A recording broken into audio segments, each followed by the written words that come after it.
There's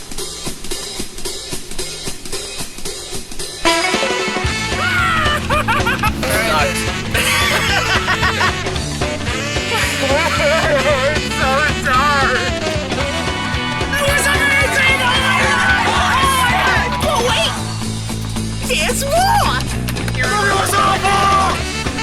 I'm back! CGI shit! I rest my case. It was fucking horrible!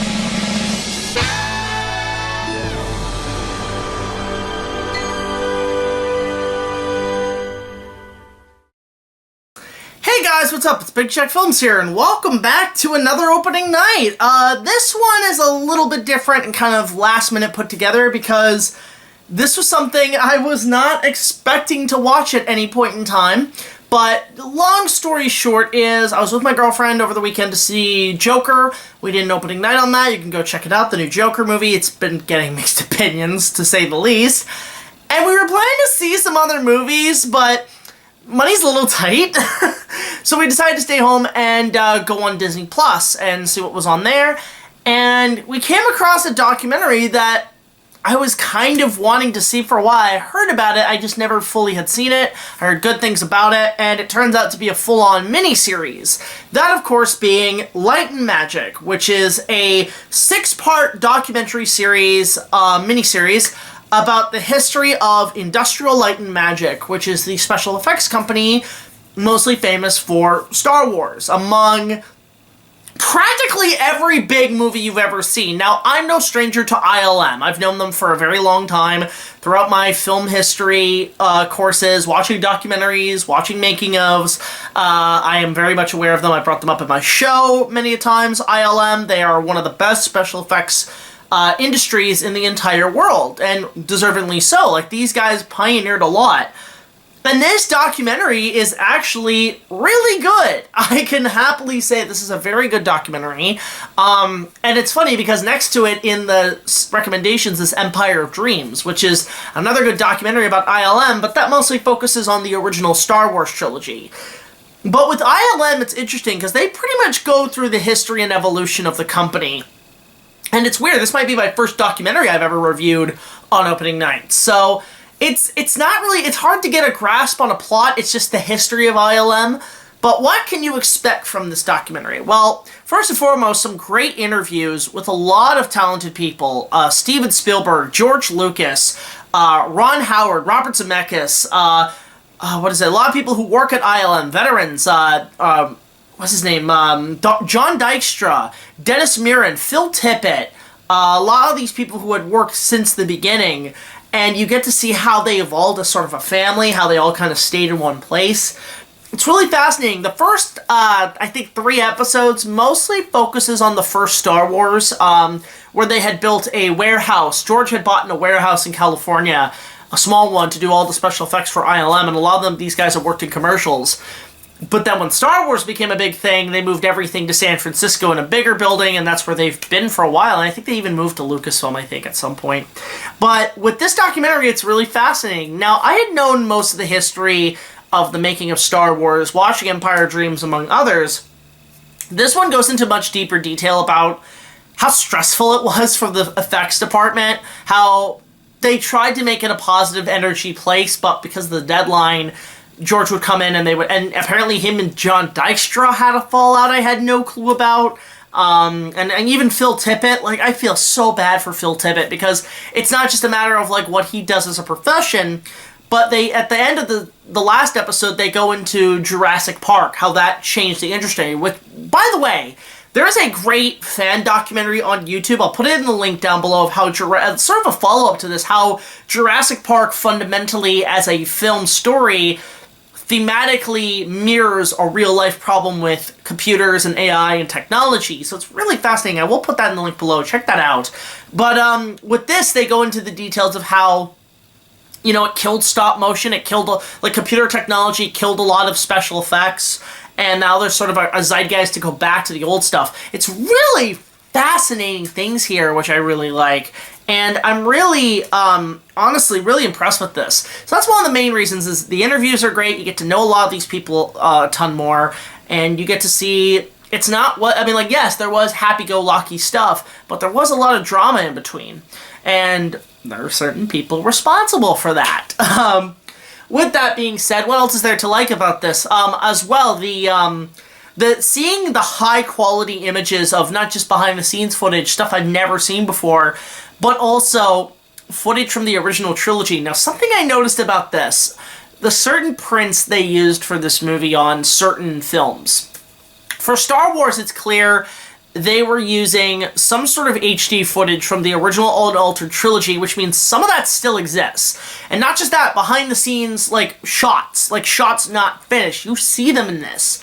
And you're like, well, you talk about how you can't do the special, like you can't re-release these, why don't you? The evidence is right there. Again, I think it is a legal matter.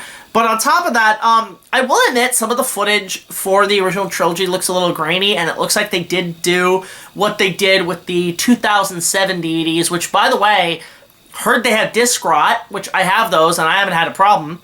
But apparently it looks like they took from a Laserdisc, which is kind of unfortunate. But then when it comes to the footage for, like, Jurassic Park, I noticed they used the currently found 35mm print of the movie, which, yes, exists. Somebody found it, but I don't know if it's the same footage, but it looks oddly similar. They did try to use a lot of 35mm prints to express clips in this documentary, which is interesting.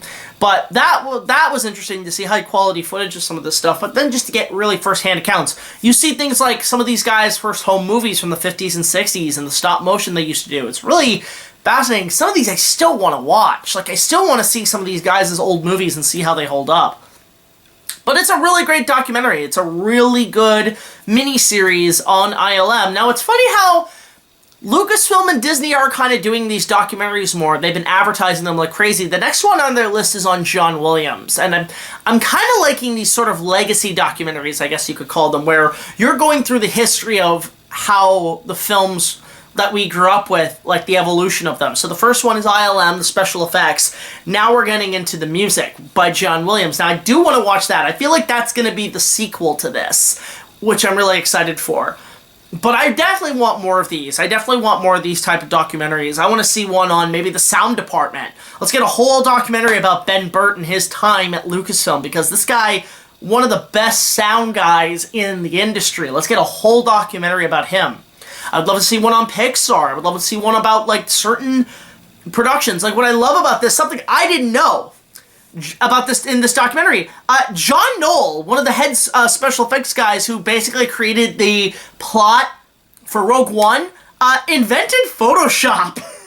I had no idea. I was like, this documentary goes into such detail. Like, you see how Steve Jobs got involved, so there's history behind all this. And it's not just a group of guys making movies. There's, like, it connects to history and culture, and it's really fascinating stuff. So if you guys want sort of a extension of Empire of Dreams, if you want a really good quality documentary, go check this out. This was directed by Lawrence Kasdan, the writer of Empire Strikes Back and Raiders of the Lost Ark, which I think is amazing. But then on top of that, music by James Newton Howard, and it's amazing. For a documentary, this is outstanding. This is amazing. And I cannot highly recommend it. This is one of the best, obviously one of the best Lucasfilm things in a while. This is a solid 10 out of 10. I would recommend it. But again, I want more of this. And it's something that I'm glad Disney Plus is trying to do. They are trying to take some of the bonus materials from previous releases of their films and putting them on Disney Plus, which I think is a good way to go if you want to keep Disney Plus active. I mean, I look in the audio sections for movies, right? You get every audio known to mankind. Like, you even get Japanese dubs, which I like. But, where's my audio commentaries? Where are those? Like, I want those on Disney Plus to be able to hear the behind-the-scenes making of. Like, the fact that they don't have commentaries really bugs me. I think that should be essential to Disney Plus. I think there should also be, again, more documentaries. I think each individual film should have a bonus section with deleted scenes, documentaries, trailers, TV spots. Get something in there. I mean, granted, that does take away from the value of physical media, which I still think is needed. And maybe that's what they're doing. They're saying, you want all this stuff? Go get the physical copy, which is going to run you down about $50. I don't mind that. I'm willing to ship out the money, but, yeah, these are things that are important. I like there are exclusive documentaries on Disney Plus. I think that is a major. So kudos to them. So overall, Light and Magic. I don't want to be too discreet about it. I don't want to give too much away about this. It is a documentary, but it is worth checking out. If you are a fan of film history, about Star Wars and everything that Lucasfilm is, especially the special effects departments of ILM and so on, this is a great documentary to watch. I showed this to my girlfriend, Honey Bear, and she saw the matte painting department, and she was captivated by that. She looked at some of these shots, and she's like, wait, that's a painting? And I'm like, yeah, I know, right? And she's amazed by this, and given she's such an amazing painter, it's like, this totally grabbed her attention. So, in a way, it's also a good film course for people. So, I would highly recommend this documentary. It's on Disney Plus. It's a 10 out of 10. Check it out. And of course, if you've seen it, let me know your thoughts in the comments section below. I want to hear your thoughts. Do you think this is a good documentary, or do you think they left out some parts, filtered it? I don't know. Let me know.